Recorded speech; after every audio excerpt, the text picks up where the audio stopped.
Vivant mystérieux, auprès de toi, dans tous les endroits, tu as ma force.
pour ta présence parmi ton peuple.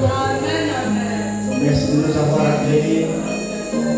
Merci Seigneur d'être parmi nous. Merci pour ton esprit. Merci pour la joie du salut. Merci pour ces chants et cantiques. Merci Seigneur pour les bonnes dispositions que tu as mis dans nos cœurs ce soir. Merci encore Seigneur parce que tout cela vient de toi. Nous te recommandons maintenant ces moments entre tes mains. Viens nous parler Seigneur. Donne-nous ta parole ce soir. Car Seigneur tu as tout créé par la parole. Et par la parole nous avons la vie. Nous le recommandons entre tes mains. Nous nous apprêtons à lire une portion d'écriture. Viens nous donner le contexte qui est le nôtre, Seigneur. Bénis-la dans nos cœurs. Bénis-la, Seigneur, lorsque nous écouterons. Bénis-la dans nos oreilles. Nous nous soumettons sous ton contrôle.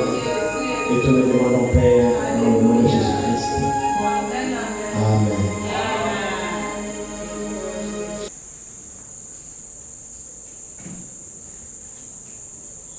Psaume 33,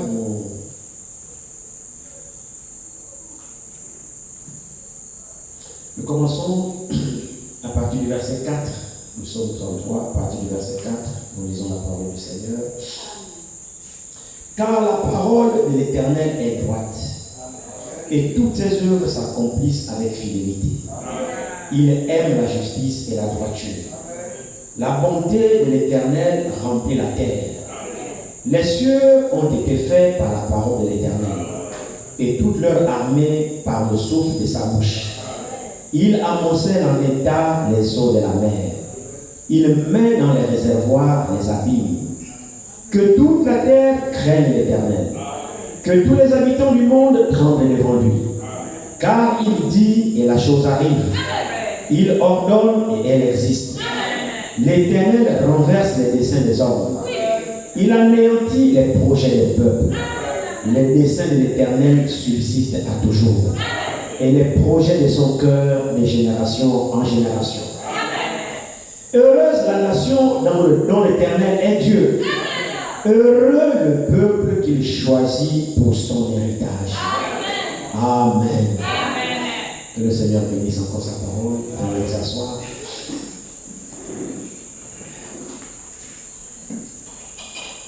Nous avons jamais assez. Le Dieu que nous adorons est merveilleux, c'est un Dieu fidèle, c'est un Dieu juste, c'est un Dieu qui ne commet pas d'erreur, c'est un Dieu tout parfait. Tout ce qu'il fait est parfait. Ce qui me réjouit, c'est que lorsque ce Dieu-là, effectivement, nous reconnaissons dans notre fort intérieur, qui nous a aussi appelés, qui nous a aussi connus, réellement ça doit faire la joie dans notre cœur. Nous ne devons pas, comme nous disons toujours, nous ne devons pas nous accoutumer avec ce Dieu, l'adorer comme habitude ou comme non. Nous devons vraiment éprouver une grande joie. Que ce Dieu qui n'a de conseiller, qui n'est pas conseiller, qui n'a pas de conseiller, ce Dieu qui est souverain dans son action, qui est souverain dans tout ce qu'il fait, réjouis-toi mon frère que son choix est tombé sur toi. Réjouis-toi ma soeur que son choix est tombé sur toi. Parce que tu n'as rien fait pour que ce Dieu-là t'appelle. Tu n'as rien fait pour qu'il te connaisse. Tu n'as rien fait pour qu'il te choisisse. Or, il se trouve que dans sa présence, il t'a connu, il t'a choisi. Et il a pris la résolution de te sauver. Il a pris la résolution de travailler avec toi. Regarde un petit peu, le monde actuellement nous dit que la population du monde s'élève à 8 milliards, je pense. Nous sommes déjà à 8 milliards d'habitants. Frère, s'il te plaît, as-tu essayé d'observer et de regarder ces 8 milliards? Combien Dieu a appelé? Combien connaissent Dieu? Combien servent Dieu? À qui Dieu s'est-il révélé? Qui a reçu la grâce parmi ces 8 milliards d'entendre la voix de Dieu, de reconnaître le Dieu qui a créé les cieux et la terre et d'être à son service et de marcher avec ce Dieu? Je ne sais pas si vous réalisez que vous marchez avec ce Dieu. Je ne sais pas si vous réalisez que ce Dieu est avec vous. Je ne sais pas si vous réalisez que chaque jour, ce Dieu-là est avec vous. C'est lui qui vous conduit, c'est lui qui vous garde, c'est lui qui combat pour vous, c'est lui qui vous préserve. Lorsqu'on vous attaque, c'est lui qui vous défend. Est-ce que vous le réalisez? Mais c'est la vérité, mon frère, ma soeur. L'homme, tout à l'heure, tu vas aller dormir. Tu ne sais pas là où tu seras dans ton sommeil, mais ça compter. Pourquoi? Parce qu'il t'aime. Pourquoi? Parce qu'il t'a choisi. Alors la présence de Dieu au milieu de son peuple n'a jamais fait d'effet. Parmi toutes ces promesses, Dieu a dit, je ne te laisserai point, je ne t'abandonnerai point. Mais il ne l'a pas dit à tout le monde. Cette parole s'adresse spécifiquement à ceux dont il a choisi. À ceux qu'il a appelés. Selon son dessein, comme Romains 8 nous le fait savoir. On va peut-être lire Romains 8. L'Écriture nous dit ici.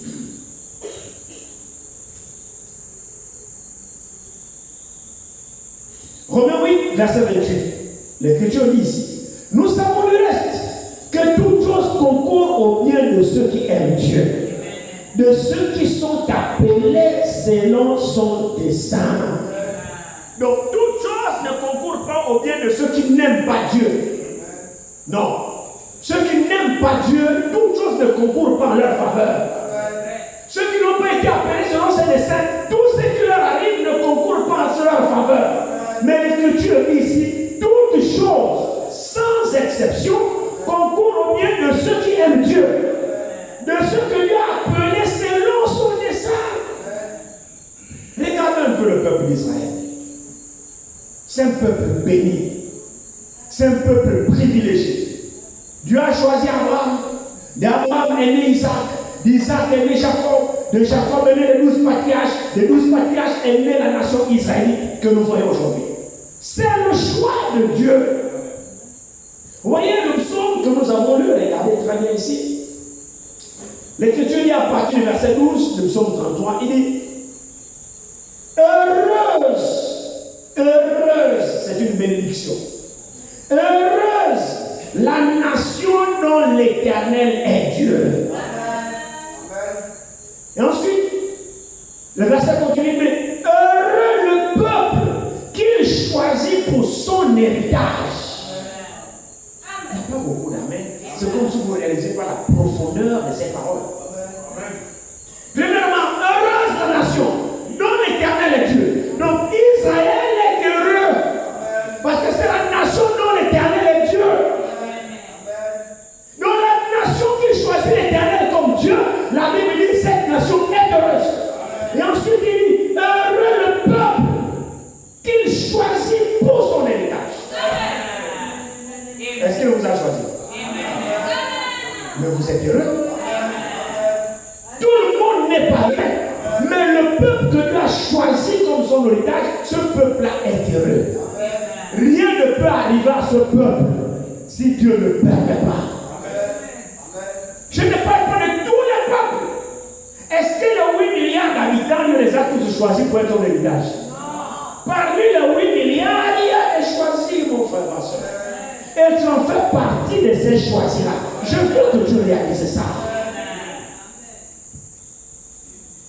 Je veux que tu réalises ça. Que tu fais partie des choisis. Tu fais partie des choisis de l'Éternel. Donc l'Éternel t'a choisi. Ce n'est pas toi qui l'as choisi, mais c'est lui qui t'a choisi. Nous n'avons pas aimé Dieu. C'est Dieu qui nous a aimés. Nous n'avons pas choisi Dieu, c'est Dieu qui nous a choisis. Quelle grâce merveilleuse. Alors quand il nous a choisis, alors il fait de nous son héritage. Donc sa propriété. Et il ne permet à personne de nous toucher. Alors s'il nous a choisis, il se charge alors de nous conduire. Il se charge alors de s'occuper de nous. Il se charge alors de prendre soin de nous. Qu'est-ce qui dépasse Dieu? Qu'est-ce qui dépasse Dieu? Rien. Faisons un petit tour avec la marche d'Israël, s'il vous plaît. Retournons dans Exode. Nous allons considérer la marche d'Israël. Prenons Exode.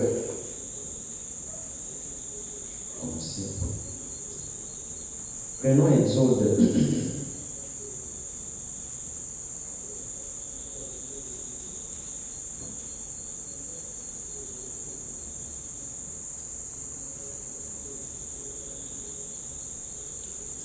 Prenons Exode 13. Exode 13, commençons.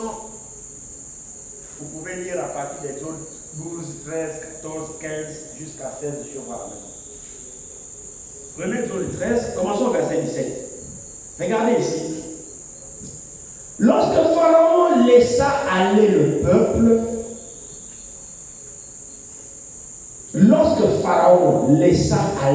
peuple, Dieu ne le conduisit point par le chemin du pays des Philistins, quoique le plus proche, car Dieu dit, le peuple pourrait se repentir en voyant la guerre et retourner en Égypte.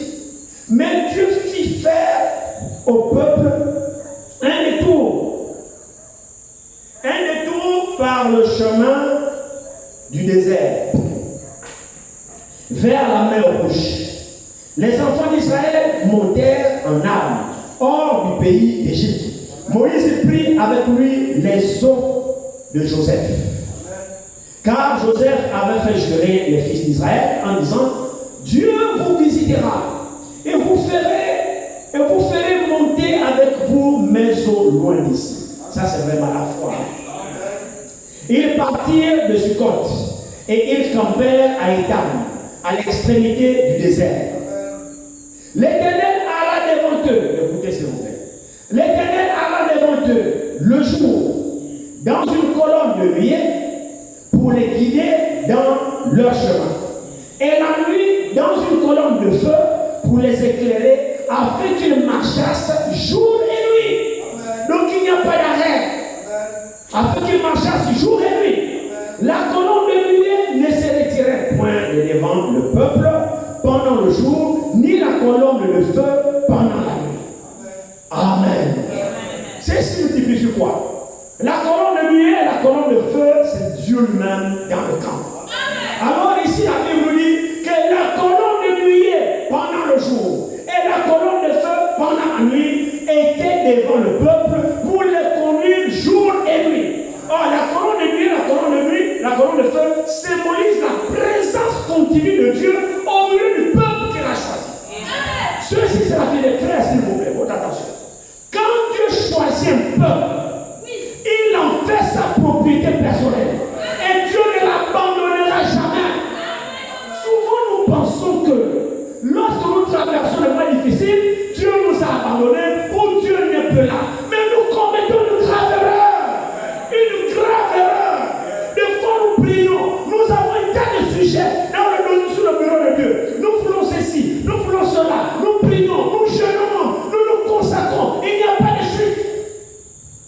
Souvent, il n'y a pas de suite. Et là, nous rentrons dans l'abattement, là, et puis le découragement, là, on est frères. Quand nous faisons ça, nous n'avons rien compris. Toutes choses concourent au bien de ceux qui aiment Dieu, de ceux qui sont appelés selon ses desseins. Tout ce qui nous arrive est sous le contrôle de Dieu. Si Dieu vous a appelé, soit seulement certains qui t'a appelé, soit seulement certains qui t'a choisi. Qui nous a dit que pour déterminer que Dieu nous a choisi, c'est toujours bien. C'est selon que Dieu nous a choisi. Et quand ça tourne un peu au vinaigre, Dieu ne nous a pas choisi. Jean de peu de foi, qui a délivré Israël de l'Égypte. Je pose la question à l'église. Participant à la prédication, quand on pose la question, soyez éveillés, soyez connectés. Qui a délivré le peuple d'Israël quand ils étaient en esclavage à l'Égypte? C'est Dieu, non? Regardez le passage que nous avons lu ici. Regardez. Reprenons le verset 17. Lorsque Pharaon laissa aller le peuple, Dieu ne le conduisit point par le chemin du pays des Philistins, quoique le plus proche. Alléluia. Quoique le plus proche. Donc, il sortait de l'Égypte, il y avait un autre chemin pour passer chez les Philistins, le plus proche pour arriver au désert. Mais l'Écriture dit ici, c'est pas Moïse, monsieur, c'est Dieu. La Bible dit ici, Dieu ne le conduisait point par le chemin des Philistins. Donc, en réalité, Moïse n'était qu'un échantillon. C'est pas Moïse qui conduisait le peuple. Non, n'allez jamais faire ça. Le peuple de Dieu, c'est Dieu lui-même le conducteur. Le peuple de Dieu, c'est Dieu lui-même le roi. Le peuple de Dieu, c'est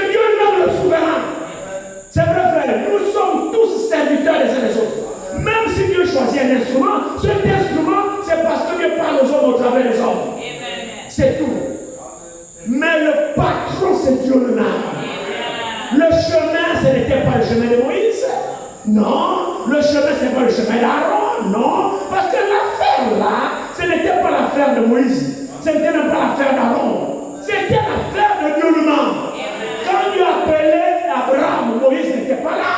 Lorsque Dieu a fait l'alliance avec Abraham, il dit, je serai ton Dieu. Il était descendu après toi. Moïse n'était pas là. Amen. Il a dit à Abraham, il dit, t'es descendant à toi, alors qu'il n'a même pas encore un enfant. T'es descendant à toi, séjourneront dans une terre étrangère, où ils seront servis pendant 400 ans. Après, je viendrai les délivrer. Moïse n'existait même pas. On ne savait même pas que Moïse viendra en existence un jour. Mais Dieu avait déjà fixé ses desseins. Prenons un peu. Revenons rapidement pour que vous puissiez comprendre. Psaume 33. C'est parce que vous avez bien compris ça. Réalisons un peu le psaume 33 ici. Verset 8. Verset 9 à 10 du psaume 33. Verset 9 à 10. Il dit, car il dit, et la chose arrive. Car il dit, et la chose arrive. Il suffit qu'il dise. S'il ne dit pas, rien n'arrive. S'il ne parle pas, rien n'existerait. Donc il suffit qu'il dise. Donc quand Dieu a dit, ce qu'il a dit là doit exister, doit arriver. Que tu crois, que tu ne crois pas, quand Dieu a dit, la chose doit arriver. Maintenant il dit ici, il dit, quand il dit, et la chose arrive. Il ordonne, et elle existe. Verset 10. L'Éternel renverse les desseins des nations. L'Éternel renverse les desseins des nations. Est-ce que c'est vrai? Il anéantit les projets des peuples. Verset 11. Les desseins de l'Éternel seront aussi anéantis. C'est écrit comme ça dans mon Bible. Qui va oser? La personne là, c'est qui va oser anéantir les desseins de l'Éternel? C'est qui? Alors l'Écriture dit, verset 11, il dit, les desseins de l'Éternel subsistent à toujours. Amen. Et les projets de son cœur. Donc Dieu a des projets.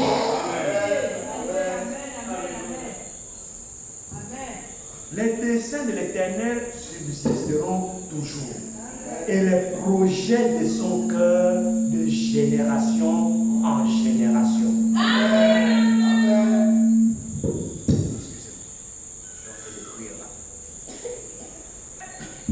L'Éternel renverse les desseins des hommes.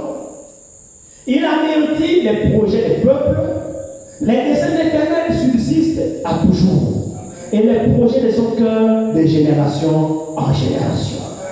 Donc, nous voyons ici que ce Dieu qui a appelé Israël a des desseins. Et il a des projets. Donc, ces desseins s'accompliront. Ces projets subsisteront. Et parmi ces desseins et parmi ces projets, il y a Israël.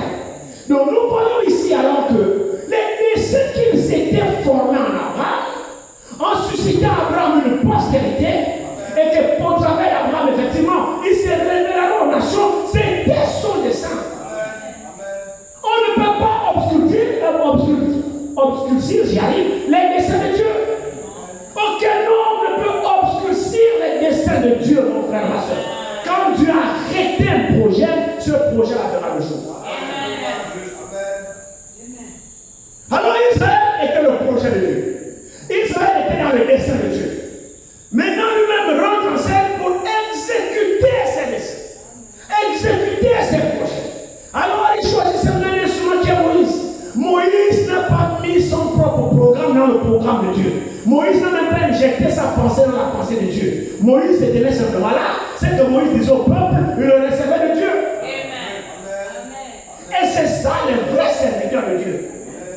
C'est ceux-là, les gens que Dieu utilise. Ce n'est pas des gens qui veulent dire des choses qui viennent dans leur pensée, dans le but de pas le peuple.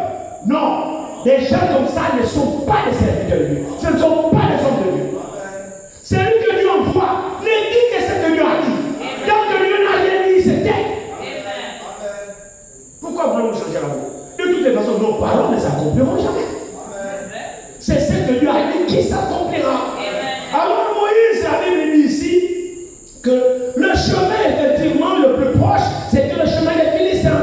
Mais Dieu ne le conduisit pas par ce chemin-là parce que c'était le plus proche. Car Dieu dit sur le verset 17, Dieu dit, le peuple pourrait se repentir en voyant la guerre et retourner en Égypte. Mais Dieu fit faire au peuple un détour par le chemin du désert, vers la mer Rouge. Les enfants d'Israël montèrent en armes lorsque, hors du pays d'Égypte, Moïse prit avec lui les os, effectivement, de Joseph, car Joseph avait fait jurer les fils d'Israël en disant, Dieu vous visitera et vous fera remonter avec vous maison loin d'ici. Et le partir de Sukkot, ainsi de suite, ainsi de suite, ainsi de suite. La colonne de feu était là, la colonne de feu était là. Ce qui montrait la présence de Dieu. Quand Dieu a choisi un peuple, il ne l'abandonnera jamais. Non. Dieu n'abandonne pas son peuple. Même si à un moment donné vous voyez que les choses ne marchent pas comme vous souhaitez, dans le sens que vous souhaitez, ça ne veut pas dire que Dieu vous abandonne. Toi et moi, comme je le dis toujours dans cette église, toi et moi, nous sommes aujourd'hui les mieux renseignés. Les mieux renseignés. Nous comprenons alors le pourquoi que l'Éternel les a fait passer par le désert. Mais Israël ne savait pas pourquoi l'Éternel les a fait passer par le désert. Mais toi et moi aujourd'hui nous comprenons. Quand ils vivaient la chose, ils ne comprenaient pas très bien pourquoi. Lorsqu'ils sont sortis, ils étaient joyeux. C'est pas différent de toi et moi. Ils souffraient en esclavage. Quand Moïse est arrivé, le jour de la sortie, la Bible dit, ils ont dépouillé les Égyptiens. Ils ont dépouillé, ils sont sortis avec la main élevée. Ils sont sortis en triomphe. Ils ont dépouillé les biens des Égyptiens. Ils sont partis en vainqueurs. Personne n'était triste le jour de la sortie. Ils étaient tous joyeux en sortant. Ils marchaient en joie, ils chantaient à Dieu, vraiment Moïse. Dieu c'est nom de Dieu. L'Éternel est vraiment Dieu. C'était bien. Tout était très bien.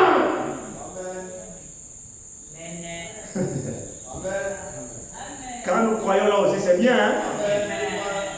Tout semble bien quand tu crois là. Il n'y a pas d'épreuve.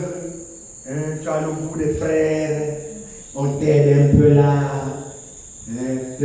L'aide vient à gauche, l'aide vient à droite. Vraiment, tu vois, ah non, c'est bien d'être chrétien. Ah non, mes frères et sœurs. Ah non, nous sommes achetés le riz. Ah non, on va donner l'argent. Là, c'est bien. Là, tu as le goût d'être chrétien. Mais demain, Dieu permettra que tout le monde soit fauché. Comme les temps dans lesquels nous traversons en ce moment. Dieu permettra que tout le monde soit fauché. Ça, c'est ma femme à la maison. Elle dit, pardon. Et là, tu te dis, mais la foi, Dieu est où? Je ne sais pas s'il faut que je dise ça. Frère, Dieu est fidèle. Je vous assure. Que les épreuves que nous traversons, qu'il y ait des moments difficiles que nous passons, que Satan ne nous fasse pas croire que Dieu n'est pas là. Il est bien là même. Je vous dis qu'il est même là, bien même. J'ai passé 2 semaines extraordinaires. Que je vois la main de Dieu. Ce que le Seigneur fait avec moi depuis 2 semaines, c'est extraordinaire. Frère, Dieu existe. Il honore votre fidélité. Je vous assure. Il honore votre fidélité. Il honore votre foi. Arrêtons de nous plaindre. Arrêtons, s'il vous plaît. Même si tout est noir, reste là. La foi accrochée à Dieu. Seigneur, vous savez, je vais vous dire un truc. Je vais vous dire un truc. Quand votre cœur est pur, vous êtes pur devant Dieu. Vous ne vous répétez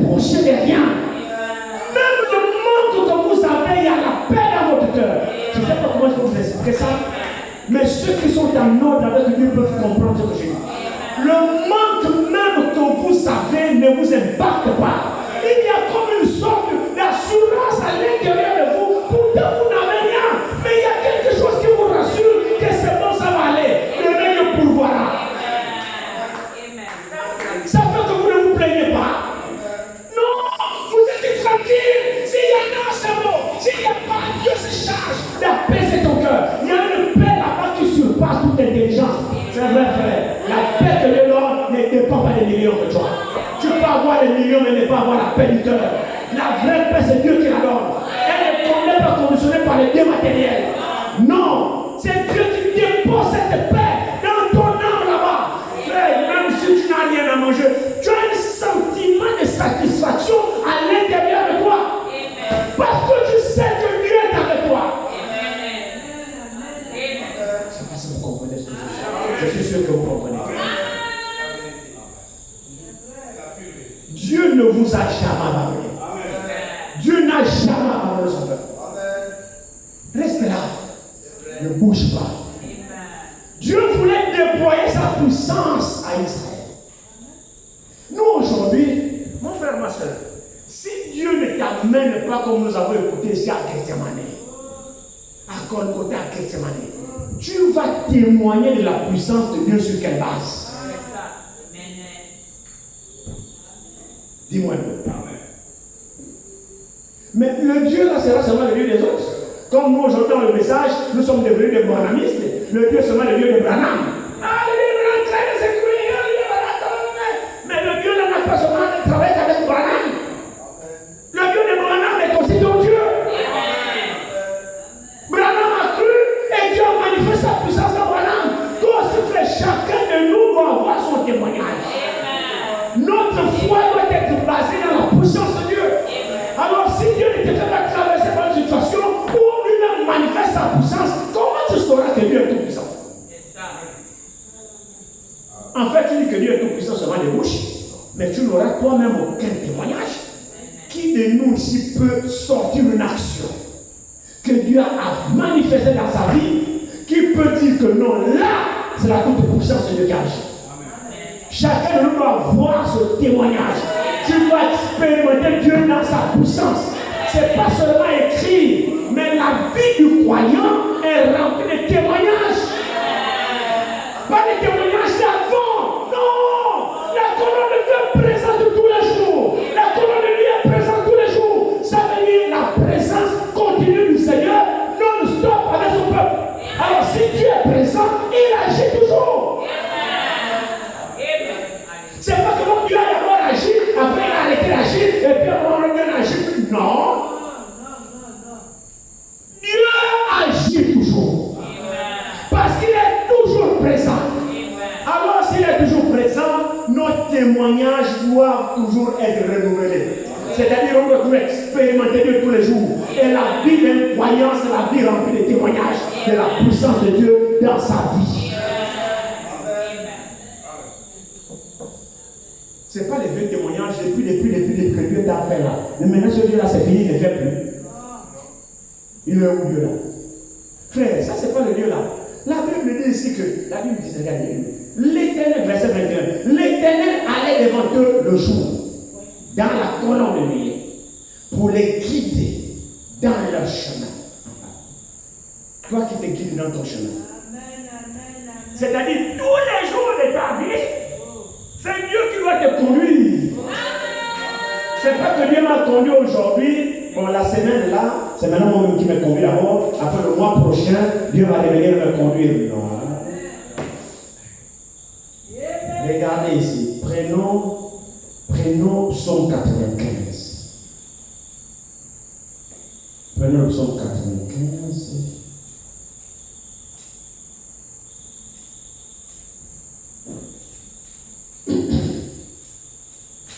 Psaume 95, je pense. Oui. Psaume 95. Commençons peut-être au premier verset. Venez, chantons avec allégresse à l'Éternel. Poussons des cris de joie vers le rocher de notre salut. Amen. Tout à l'heure, j'étais là, je riais. Vous voyez que c'est scripturel.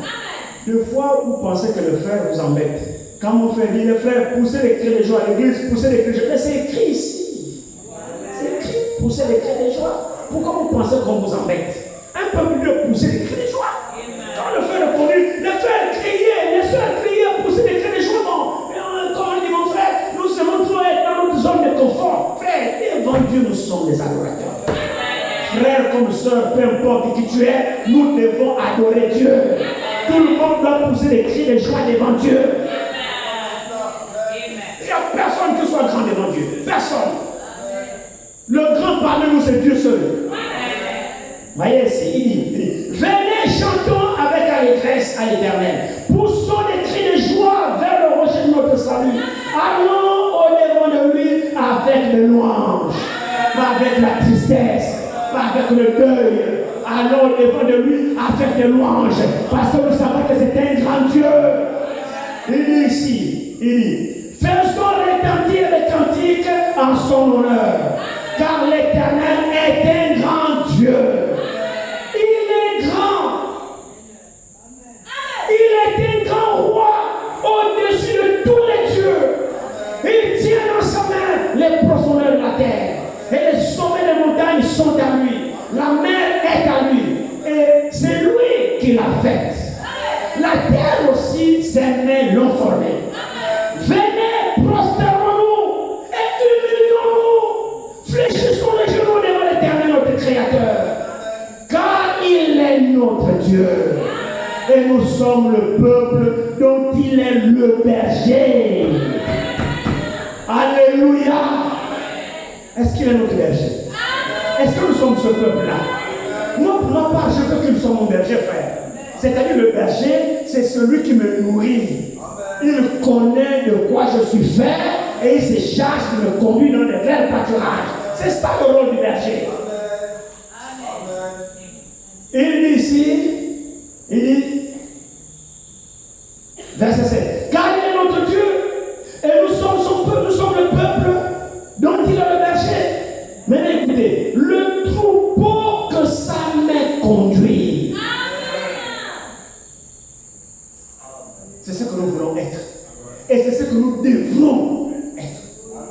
Le troupeau que sa main conduit. Pas qu'un homme conduit. Pas qu'un groupe d'hommes conduit. Pas qu'un intellectualiste conduit. Non. Nous voulons être le troupeau que sa main conduit. Il dit ici.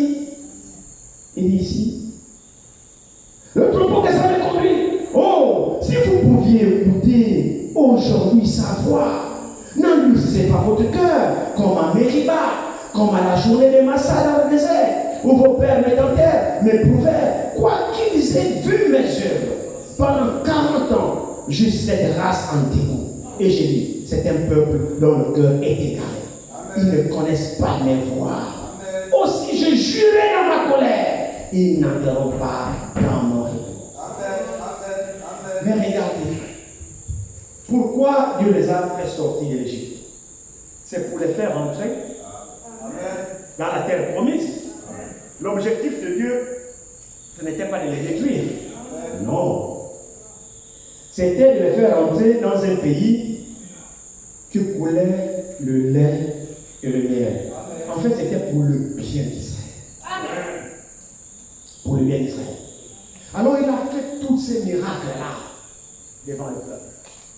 Je disais ça hier, je disais, oh Dieu, que ma pensée ne se focalise pas seulement sur Israël, mais que je comprenne que le même Dieu est avec moi aujourd'hui.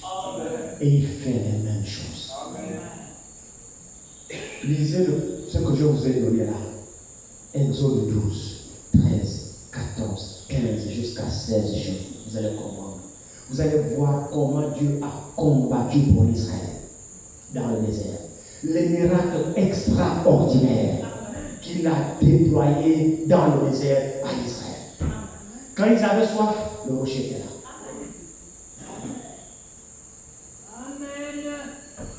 Dans le désert, quand ils avaient faim, la manne tombait. Dans le désert, Israël était à l'abri du besoin. Dieu était là. Si Dieu se charge charge de vous conduire. Alors il se charge de subvenir et de pourvoir à tous vos besoins. Et il se charge de combattre pour vous. Il se charge de vous guérir, de prendre soin de vous. Dieu se chargera à ce que rien ne vous manque. Même si tu passes pendant un temps de passage à vide, ça ne veut pas dire que Dieu t'a abandonné.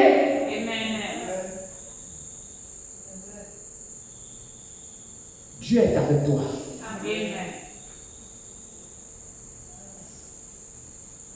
Fais-le confiance.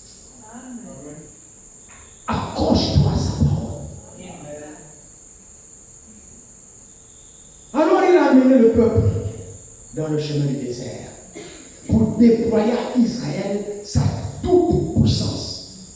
Dieu voulait montrer à Israël de quoi il est capable. Ils arrivent là pendant qu'ils marchaient, la manne, ils mangeaient l'eau dans le rocher, ils buvaient. Alors ils arrivent, la colonne de feu toujours devant. Moïse suit la colonne de feu, le peuple suit Moïse. Dieu ne sait pas tromper les chemins. Est-ce que l'Église croit ça? Est-ce que tu es convaincu que Dieu t'a appelé, mon frère, ma soeur? Tu es convaincu de ça ce soir? Alors Dieu ne sait pas tromper les chemins. Si jusque-là tu le suis, il ne sait pas tromper les chemins sur ton cas. Non. Il ne sait pas tromper les chemins sur ta solution, sur ta situation, je vais dire. Ta situation, il a la solution. Continue à lui faire confiance.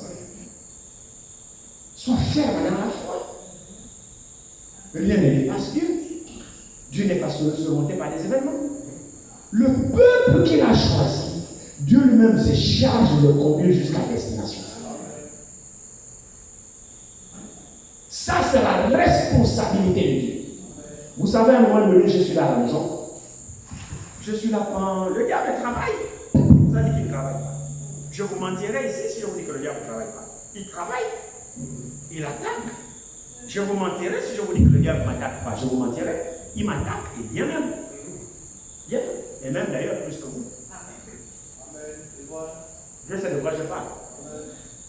Alors à un moment donné, je suis là. Lorsque le combat fait qu'elle m'arrache, je dis Seigneur, moi je ne réfléchis plus. Je suis là pour moi là. Toi-même, vas-y, fais ce que tu veux. Moi, je suis plus là. Parce que tout réfléchir va casser la tête là. Moi, je suis même plus là. Je suis sûr d'une chose, c'est que tu m'as appelé. Le diable peut venir, il ne pourra jamais me faire douter de ça. Il n'arrivera pas. Il peut faire tout ce qu'il veut, le diable peut faire tout ce qu'il veut. Il n'arrivera jamais à me convaincre que Dieu ne m'a pas appelé. Ça, je suis certain. Alors, quand je suis souvent embêté, je dis Seigneur, c'est toi qui m'as appelé. Ça là, tu connais. Je suis à toi, débrouille-toi. De toutes les façons, je n'ai pas de solution. Je n'en aurais même pas. Mais toi, tu l'as. Je vous assure, frère, le Seigneur ne m'a jamais abandonné. Jamais il m'a abandonné. Jamais.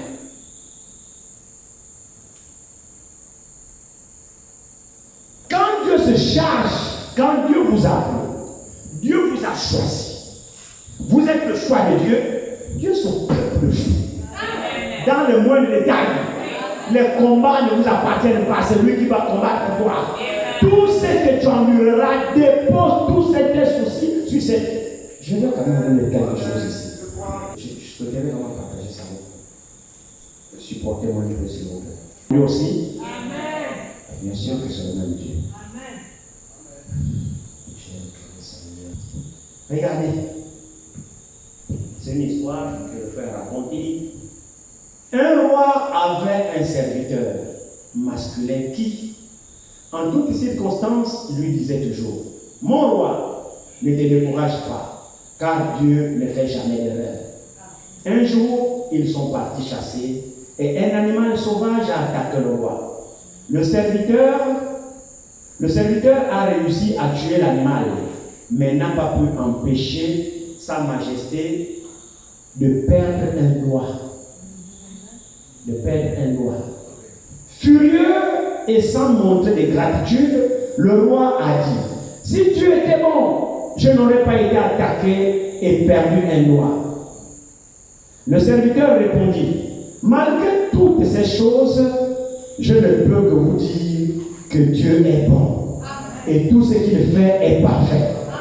Il ne se trompe jamais. Indigné par la réponse, le roi ordonna l'arrestation de son serviteur. Pendant qu'il était emmené en prison, il a encore dit au roi, Dieu est bon et parfait. On parle enfermé. Il dit au roi, Dieu est bon et parfait. Un autre jour, le roi est parti seul pour une autre chasse et a été capturé par les sauvages qui utilisent les êtres humains pour le sacrifice. Sur l'autel, les sauvages ont découvert que le roi n'avait pas un doigt en place. Il a été libéré parce qu'il n'était pas considéré comme complet pour être offert au Dieu.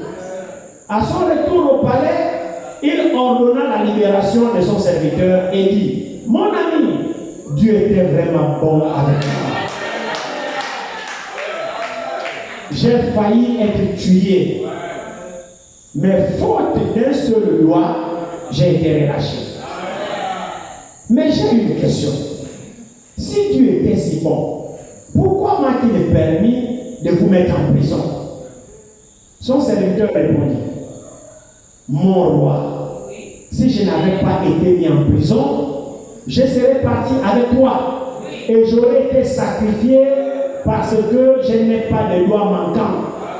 Tout ce que Dieu fait est parfait et il ne se trompe jamais.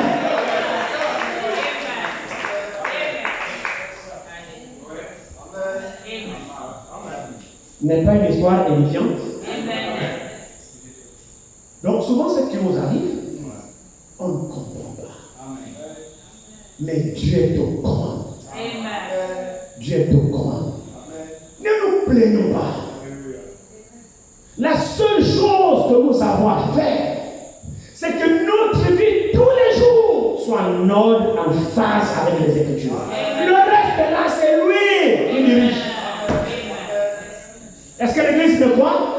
La seule chose que toi tu as à faire, c'est que chaque jour veille sur ta voie.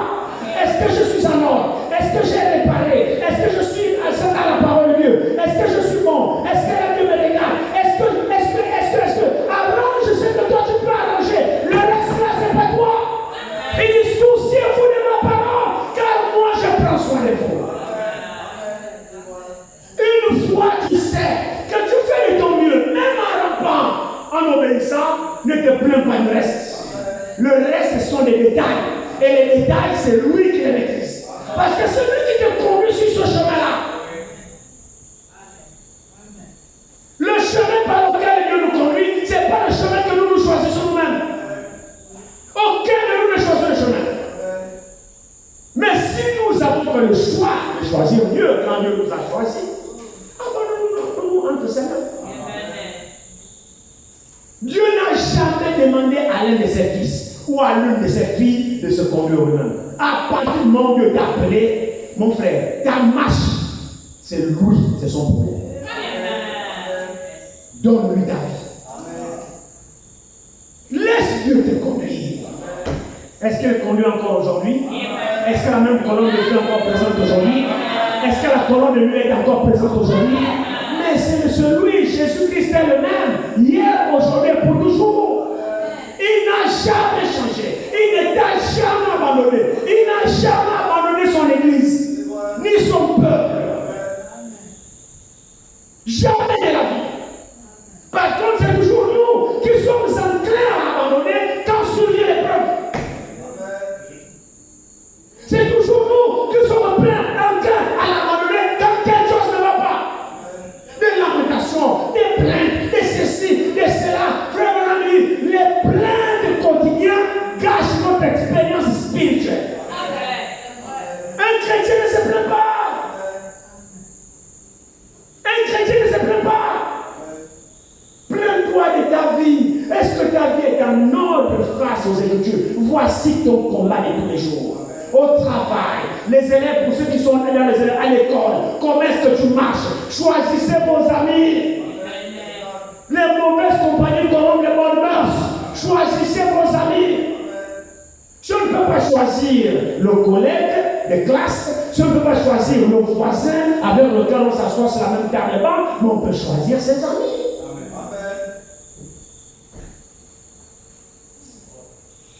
C'est vrai.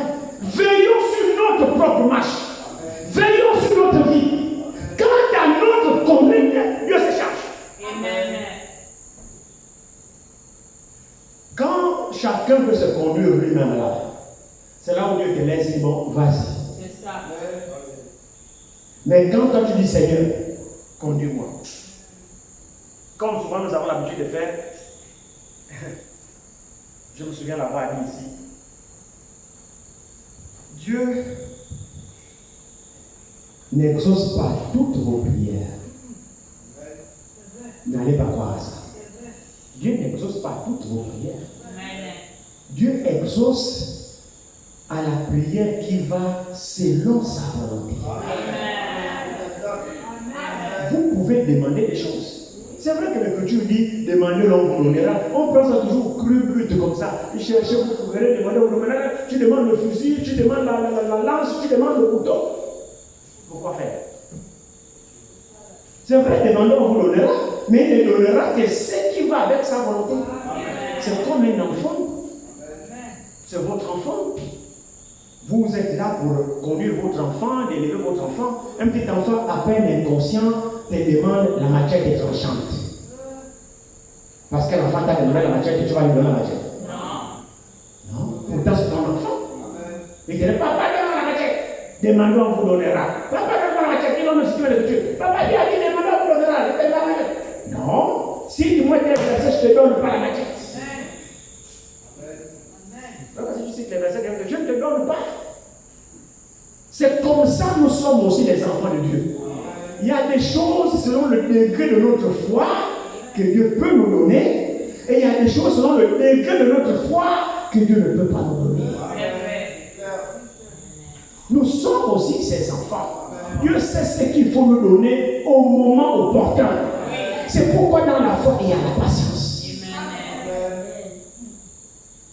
Et ça, nous ne voulons pas entendre parler de ça. Dans la foi, il y a la patience.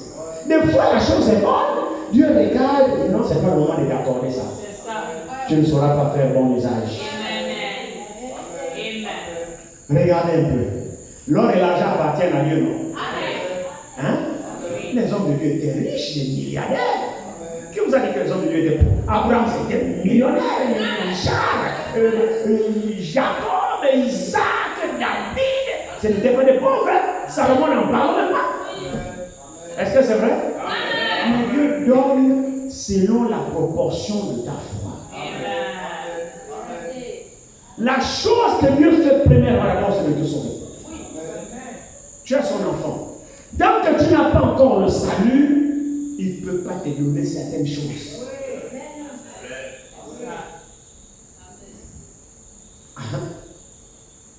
Tant que tu n'as pas encore le salut, il ne peut pas te donner certaines choses parce que tu peux t'enorgueillir. Tu peux t'enorgueillir. Regardez un peu Paul, dans 1 Corinthiens, je crois 12 ou 11. Paul dit que à cause de l'excellence des révélations, de la connaissance que Dieu m'a donnée, il m'a collé les charges.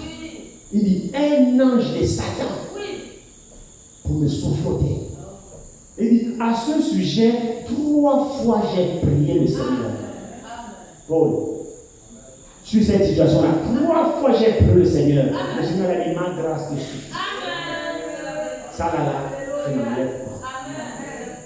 La grâce que tu as de moi là, c'est bon.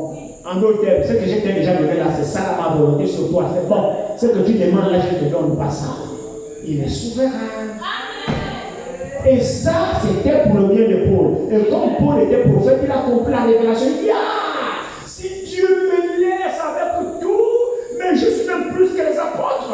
J'ai connu la révélation plus que les apôtres, plus que Pierre, plus que Jean, plus que tout le monde. Alors je vais m'enorgueillir. Mon frère, ma soeur, tout ce que Dieu fait pour toi,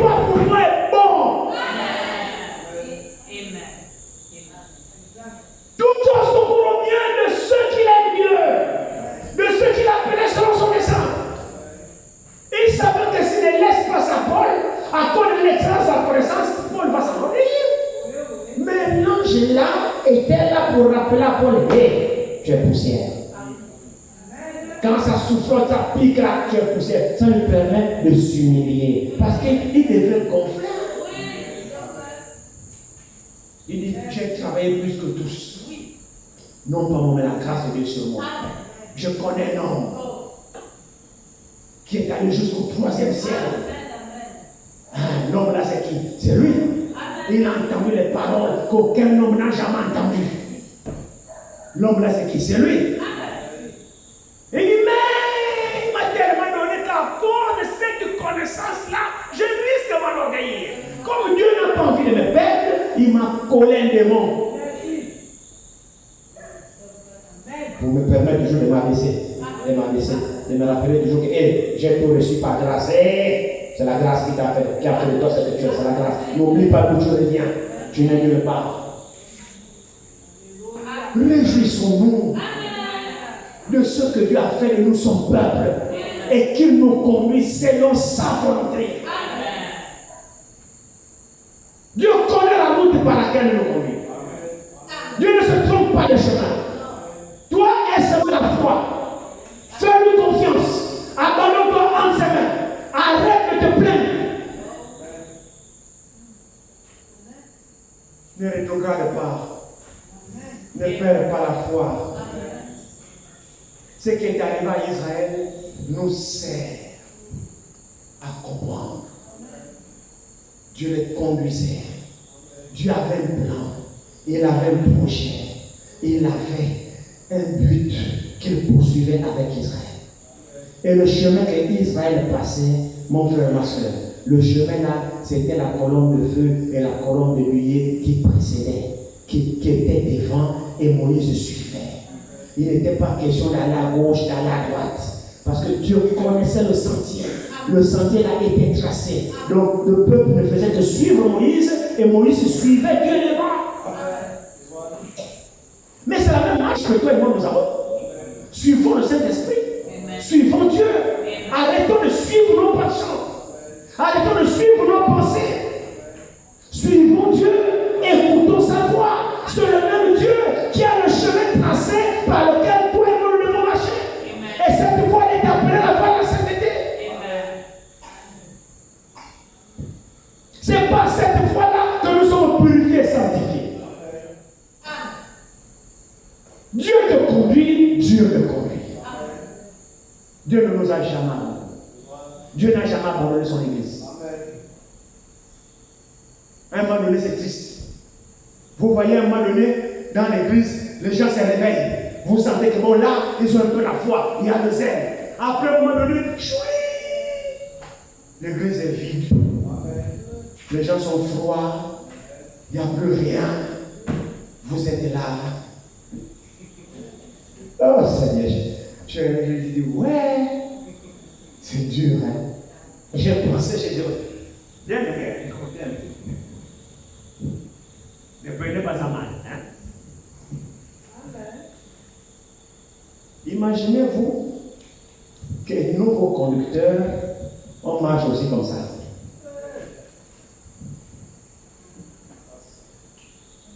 Non, imaginez-vous aussi que nous, vos conducteurs, on marche aussi comme ça.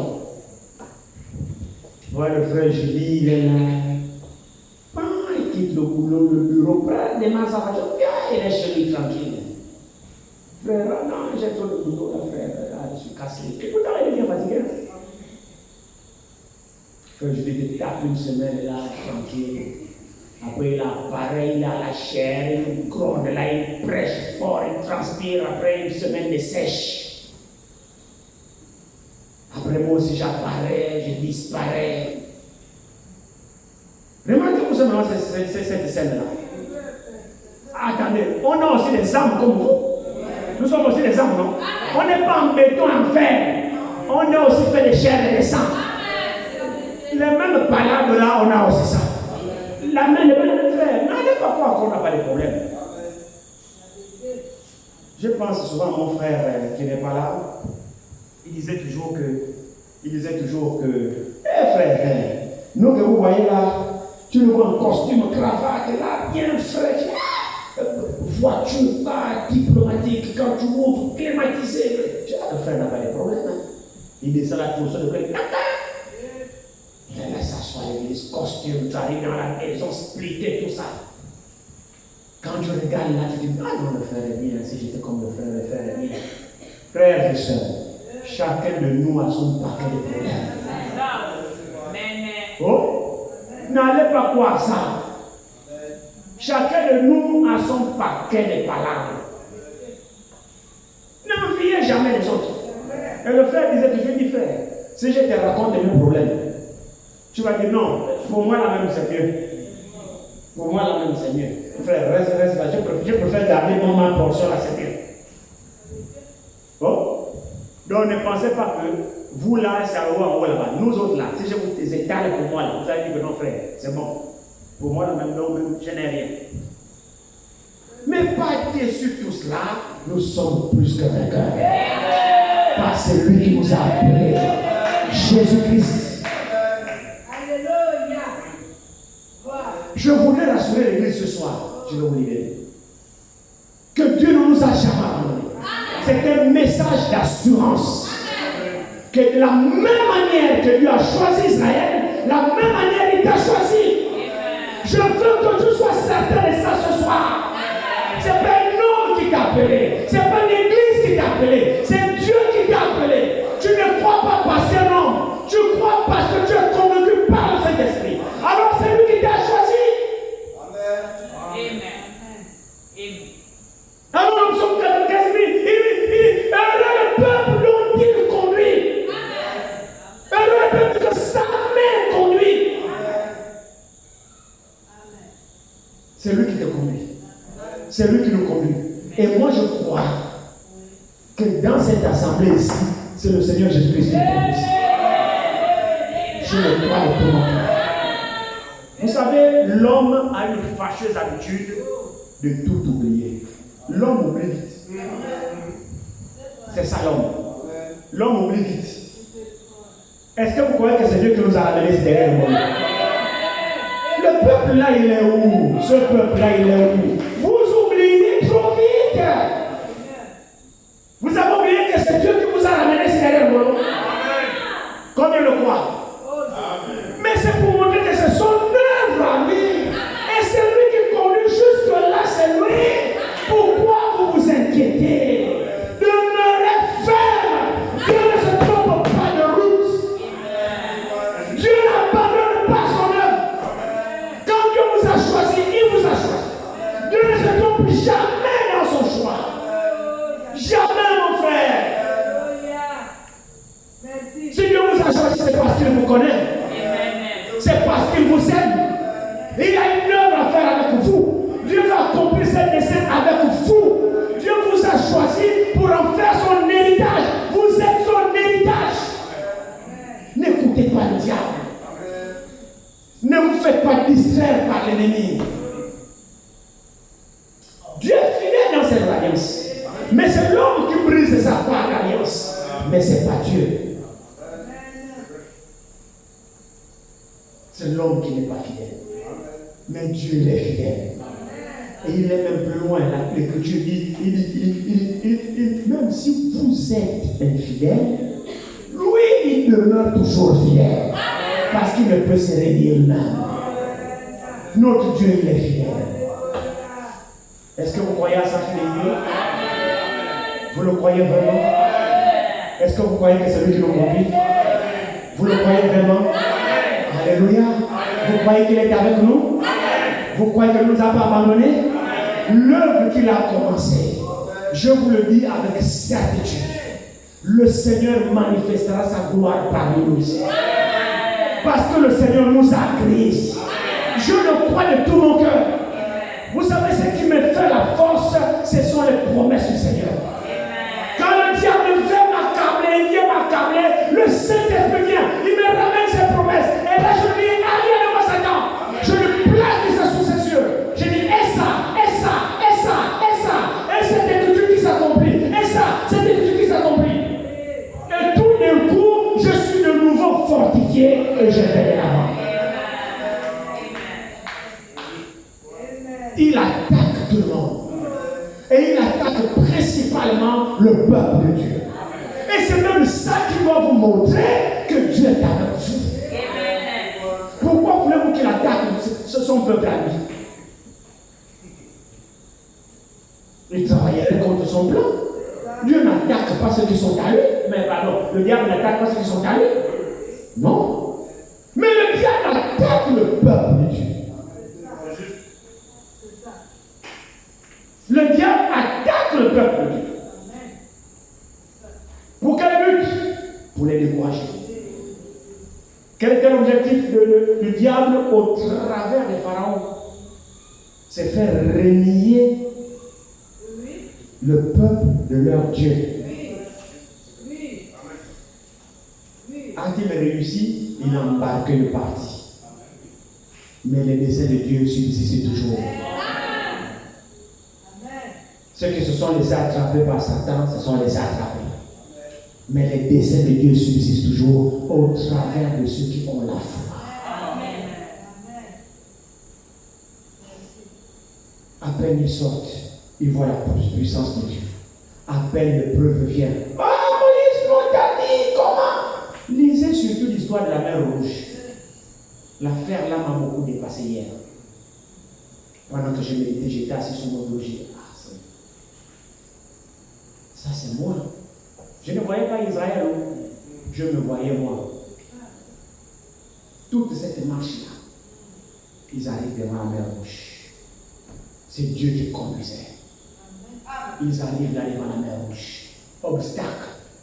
La Bible dit, il dit à Moïse, tiens-toi là, lève ta main, fends la mer. J'endurcirai le cœur de Pharaon, et Pharaon dira que le peuple est égaré de chemin dans le désert. Je vais les endurcir pour qu'ils te poursuivent. J'ai un dessein. Mon dessein, c'est de faire éclater ma voix. Et pendant que j'étais là dans le bureau, je méditais cela. Je ne voyais pas Israël, mon frère. Je me voyais moi. C'est-à-dire, c'était comme si le Saint-Esprit me parlait à moi. C'est ici, là. Dans Exode 15, c'est parce que je vais pas lire, lisez ça chez vous. Exode chapitre 15. Je me voyais moi, que le Saint-Esprit me parlait moi. Et le Saint-Esprit me disait, il dit non, le diable verra que tu t'es égaré. Le diable verra que tu t'es trompé. Le diable verra que je t'ai abandonné. Alors j'ai un plan à faire. Confie-toi seulement à moi. Je vais manifester ma gloire au travers de toi. Fais-moi confiance. Crois-moi. Relève-toi. Demain, ferme ta parole. Dans ma parole. J'avais l'impression que le Saint-Esprit parlait à moi. Il dit à Moïse, ne crains pas, pourquoi s'écrit par son nom? Et t'entendras la même chose. Moi, je me charge d'exécuter mes desseins. Mes desseins, c'est de les écraser ma gloire. Et comment ma gloire s'écratera-t-elle? C'est quand je vais anéantir Pharaon et toute son armée. Dieu poursuivra son plan. Mon frère, ma soeur, Dieu aussi va manifester sa gloire dans ta vie. Le démon qui te dérange, l'incrédulité qui te dérange, les esprits qui te dérangent, demeure simplement ferme. Dieu a résolu de laisser éclater sa gloire dans ta vie. Le jour de ta délivrance approche. Demeure simplement ferme. Le diable a eu temps qu'il joue avec nous. Mais il y a un temps où il va arrêter de jouer avec nous. Mais Dieu a besoin de notre foi. Dieu a besoin que nous lui fassions confiance. Comment la gloire de Dieu va s'éclater dans ta vie? Il faut que demain, tu aies un témoignage.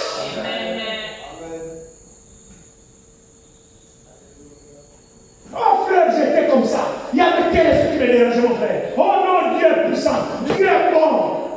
Tu sais de quoi tu parles. Parce que tu sais là où tu étais.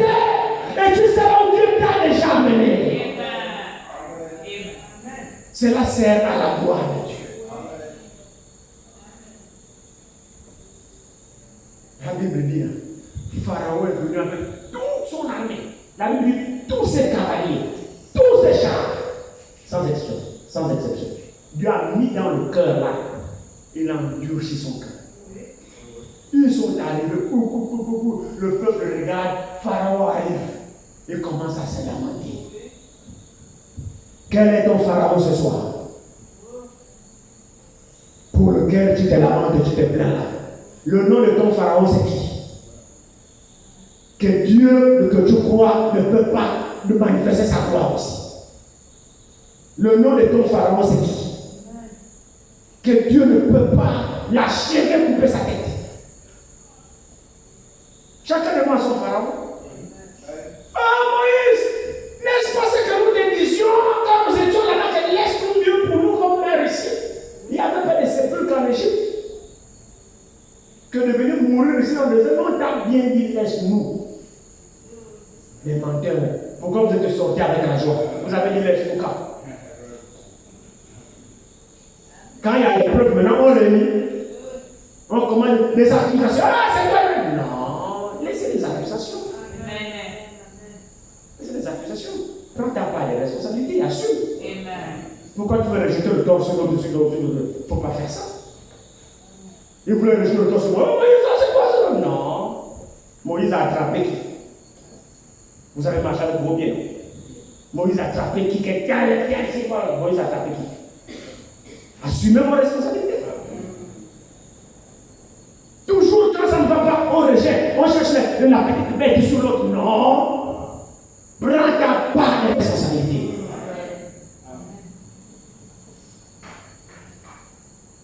Dieu savait ce qu'il faisait, mais le peuple ne savait pas. Et je te dis encore à toi ce soir que Dieu sait ce qu'il fait. Amen. Vous le croyez? Amen. Il sait ce qu'il fait. Dieu savait ce qu'il faisait avec Israël. Alors ils arrivent là. Le peuple commence à se lamenter. Il est temps d'amener. Moïse obéit seulement. C'est Dieu qui conduit. Le serviteur n'est pour rien. Il fait seulement ce que Dieu lui demande de faire. Et Dieu se charge d'accomplir sa parole. Toute la nuit, Dieu fendait la mer. Il a créé un chemin. Il a envoyé un vent impétueux qui soufflait sur la mer et puis reculait les eaux à gauche, les eaux à droite. Pendant toute la nuit, Dieu séparait la mer. Et quand Dieu regarde, Pharaon arrive avec les cavaliers, les chevaux, les chars, tout ça. Ils viennent. Israël marche à pied. Les femmes, les enfants, les vieillards, les femmes enceintes, les bébés, ils n'ont pas de chars, ils n'ont pas de voitures. Ils sont à pied. Mais les pieds là ne s'usent pas. Ils n'ont pas mal aux pieds. Dieu est le grand médecin. Quand Dieu regarde, ah non, là il vient déjà trop vite. Mon peuple est à pied. Dieu se charge. Le peuple se dit, oh Moïse, taisez-vous. Taisez-vous. Les Égyptiens que vous voyez maintenant, là, vous ne les verrez plus. La colonne de feu était devant avec la colonne de nuée. Quand ils voyaient Pharaon venir en vitesse, il a dit non, ils peuvent les regarder comme ça. Il a quitté devant. Il est parti se mettre derrière la colonne de feu. C'est lui qui nous protège. Dieu sait tout ce qui nous arrive. C'est merveilleux. Je suis heureux de savoir intervenir. Je suis heureux. Très franchement, je suis heureux de savoir que c'est le Dieu là que j'adore. Malgré mes faiblesses et mes manquements, je sais que c'est celui-là que j'adore. Et je sais qu'il ne m'abandonnera jamais. Jamais. J'ai signé. Je resterai là. À lui pour mourir et pour vivre. Je resterai là. Il est trop bon, frère. Oh, il est trop bon. Il quitte là-bas, il se met derrière, il se met là. La colonne de feu. Qu'est-ce qu'il fait? Il éclaire Israël et il obscurcit les Égyptiens. La même colonne de feu fait deux choses. La même colonne de feu, c'est Dieu et il est cette parole. La même parole aveugle les uns, la même parole éclaire les autres.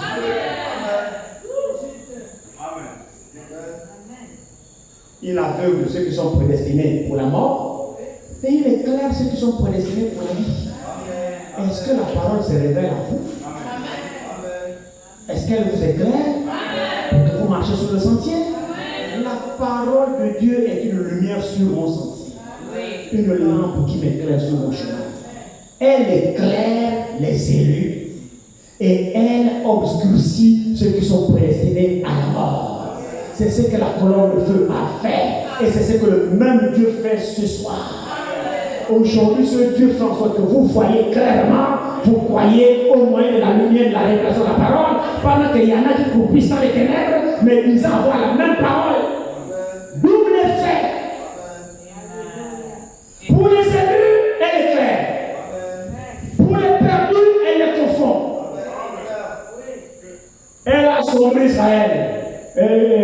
les Égyptiens ne voyaient pas la route. Et Israël était dans la lumière. Parce qu'ils doivent marcher. Ils doivent pas s'arrêter, ils doivent marcher. Avec Dieu, ne t'arrête pas, continue à marcher. Le Saint-Esprit est devant toi. Pourquoi tu t'arrêtes? Il est là, il te montre le chemin. Marche dans la lumière, marche. Chaque jour, marche. La nuit, marche. La journée, marche. Marche que ta foi ne se défaille pas. Parce que le Dieu qui t'a appelé, marche devant toi.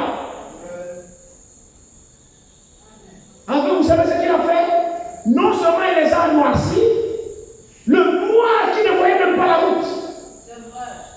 Mais Dieu est devenu aussi mécanicien. Il a démonté le roue de char. Dieu connaît la mécanique. La Bible dit il a ôté le roue de leur char, leurs engins pour mettre ça. Dieu vient la nuit, il démonte la roue. Jette là-bas, il démonte le roue. Jette, il démonte. Les engins pour le plus. Tout ça pourquoi? Pour le peuple qu'il a choisi. Dieu fait ça parce qu'il vous a choisi. Il se cherche de combattre pour vous. A-t-il changé ce Dieu? Non. Est-ce que c'est le même que vous adorez? Il vous a aussi choisi. Mais il combat aussi pour vous. Dormez tranquille, mon frère. Ne craignez pas Satan. Ne craignez pas le diable. L'Éternel est plus tout puissant. Aucune force n'est plus grande que notre Dieu. Il n'y en a pas. Aucun ancien chrétien, aucun yanga, aucun bouddhiste, aucun franc-maçon. Il n'y a rien qui soit au-dessus de notre Dieu. Les chrétiens qui ont peur de ces gens-là, c'est qu'ils n'ont pas Christ en eux. Et les gens vous donnent le pouvoir. La franc-maçonnerie, amenez-moi vos paquets, je brûle au nom de Jésus-Christ. Je brûle ça dans le feu. C'est lui qui combat pour nous. Est plus grand que celui qui est dans le monde. Il a démonté le roue. Quand il se réveille, il regarde comme ça. Ah, fuyons! L'Éternel combat pour eux! Ils ne peuvent pas fuir parce qu'il a endurci leur cœur. Leur dessein, le dessein de Dieu, c'est qu'ils doivent être exterminés dans la mer. Israël marche à sec. Les femmes, les enfants, les mamans, les femmes enceintes, à terme, doucement, les vieillards avec le bâton. Vous ne devez pas courir. Non. Il est votre toucheur. Il est votre avant et votre arrière-garde. Le chemin là, c'est lui qui est devant. Donc ne cours pas. Pourquoi tu te précipites? Tu crains qui? Tu fuis qui? Si Dieu est avec nous, qui sera contre nous? Le chrétien a besoin de comprendre ces choses. Et arrêter de se lamenter, de se plaindre de ceci. Aie ta foi, actionne ta foi. Israël marche doucement, frère. Quand ils atteignent une certaine distance, alors ils endurcissent Pharaon, poursuivez. Dieu a calculé la distance de telle sorte qu'il ne le rattrape pas même s'il court. Tout ça c'est dosé par Dieu. Quand Israël a traversé, ils étaient déjà au milieu des Égyptiens. Moïse de l'autre côté. Il dit bon, maintenant, tends encore ta main. Moïse a étendu la main. La mer était calme. Il commence, l'eau commence, regarde les murailles de eau, regarde les murailles de montagne, ils sont en bas sur le chemin frayé. Ah, c'est que Dieu a fait avec Israël. Frère, ce ne sont pas des mythes, ce n'est pas les contes de la fontaine, c'est la parole de Dieu, c'est une réalité.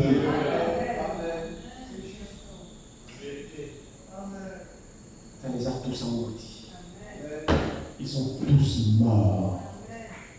Quand Israël a vu ça, les cadavres qui jonchaient, les chars dans l'eau, les chevaux, tous les cavaliers, tous morts, pas un seul qui a échappé. Et vous savez ce que la Bible dit? C'est qu'il y en avait qui étaient déjà qui voulaient atteindre la rive. Donc,